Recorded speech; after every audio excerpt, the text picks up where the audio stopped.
Wake up ஆன கையோட லக்கியோட school பேக்கை ஃபஸ்ட்டு ரெடி பண்ணியாச்சு. அதுக்கப்புறம் குக்கிங்கில் இறங்கிட்டேன். குக்கிங்னா பெருசாக எதுவும் இல்லை, லக்கிக்கு பிரேக்ஃபாஸ்ட் ரெடி பண்ணுறது தான். நானும் கொஞ்சம் காஃபி குடிச்சாச்சு. லக்கிக்கு அவல் கஞ்சி தான் இன்றைக்கி வந்து ரெடி பண்ணேன். அவங்களுக்கு இந்த கஞ்சி ரொம்ப பிடிக்கும். இல்லை நட்ஸ் எல்லாம் ஆட் பண்ணால் ரொம்ப என்ஜாய் பண்ணி சாப்பிடுவாங்க. சைடில் அவங்களுக்கு மில்க்கும் ஊற்றி ஆற வச்சாச்சு. அப்போ தான் வேக்கப் ஆனவன கொடுத்தா கொஞ்சம் குடிச்சிருவாங்க. ஸோ நேற்று லக்கிக்கு நம்ம வந்து ஹாஸ்பிட்டல் போயிருந்தோம் அப்படின்னு சொல்லியிருந்தோம். பூந்தமல்லி கிட்ட இருக்க அரவிந்த் ஐ ஹாஸ்பிட்டலுக்கு தான் லக்கியை வந்து கூட்டிட்டு போயிருந்தோம். அவங்களுக்கு பார்ன் ஆனதுலேருந்து இந்த லெஃப்ட் ஹேண்டில் வாட்டர் வர லெஃப்ட் ஹேண்டில் லெஃப்ட் ஐ வாட்டர் பிரச்சனை இருக்குது. அவங்களுக்கு ரொம்ப கோல்ட் ஆயிடுச்சு. இல்லை தூக்கம் வந்துருச்சுன்னா அந்த லெஃப்ட் ஐல இருந்து மட்டும் வாட்டர் வந்துட்டே இருக்கும்.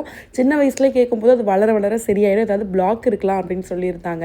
பட் இப்போ லக்கிக்கு 3 இயர்ஸ் கிட்ட ஆயிடுச்சு. பட் ஸ்டில் அந்த மாதிரி வந்துட்டே இருக்கே, என்ன பண்றதுன்னு தெரியாம தான் ஹாஸ்பிட்டல் கூட்டு போனோம். ஃபர்ஸ்ட் லக்கியோட விஷனை செக் பண்ணாங்க. கண்ணில் எந்த பிரச்சனையும் இல்லை, எல்லாமே கிளியரா தெரியுதுங்கிறத கன்ஃபார்ம் பண்ணாங்க. அதுக்கப்புறம் கொஞ்சம் டெஸ்ட் எல்லாம் எடுத்தாங்க. ஸோ ஃபைனலாக லக்கி கையில் எந்த ஒரு பிரச்சனையுமே கிடையாது. ஈவன் பிளாக்கேஜ் கூட எதுவுமே இல்லை. நார்மலாகவே கோல்டு வந்தால் நிறைய பேருக்கு இந்த மாதிரி வாட்டரி ஐஸ் இருக்கும். இன்னும் கண்டினியூ ஆகுதுன்னா 5 இயர்ஸ்க்கு மேலே தான் நம்ம செக் பண்ணோம் அப்படின்னு சொன்னாங்க. இது எல்லாத்துக்குமே அரவிந்த் ஐ ஹாஸ்பிட்டல்ல 100 rupees தான் சார்ஜ் பண்ணாங்க. எதுவும் இல்லைன்னு சொன்னா அப்புறம் தான் நிம்மதியே வந்துச்சு. பட் இருந்தாலும் லெஃப்ட் ஐல மட்டும் ஏன் வருதுங்கிற கன்ஃபியூஷன் இருந்துட்டே இருக்கு. உங்க பேபிஸ்க்கு இந்த மாதிரி நடந்திருக்கா? கீழே கமெண்ட் பண்ணுங்க.